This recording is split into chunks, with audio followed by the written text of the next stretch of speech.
Apple set to release its fiscal first quarter results. We're going to hear about that after the bell. Joining us right now with a preview is Barclays Managing Director Tim Long. Good morning to you. The stock has actually performed, at least recently, on the back of this DeepSeek news. A lot of people excited, just given the CapEx or lack of CapEx relative to some of the other players. How much do you think we're going to be hearing about Apple Intelligence and OpenAI, and what's on deck for you? Hi, thanks for having me. Yeah, I think Apple Intelligence has obviously been a focus for the company since the June event last year.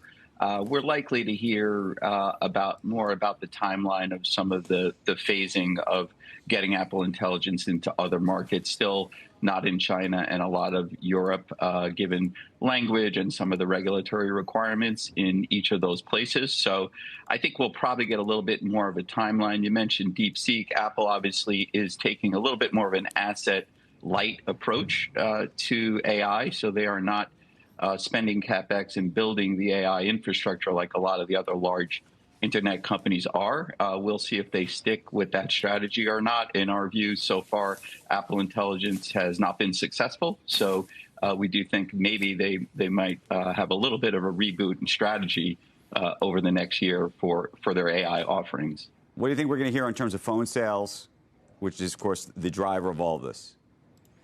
Yeah, we think the December reported numbers will be, basically in line. We are picking up, like most, a lot of weakness in the supply chain and the distribution channels. So we do think leading into March, the numbers are going to be a little bit lower. So they don't give official guidance, but we think the take will be that the March numbers will come down a little bit. We talked about in our preview the SE4, that's the new, more affordable version of an iPhone. That's been a little bit delayed. So in our model, at least, we did take some of the SE4s out of the March quarter and started pushing them into the June quarter.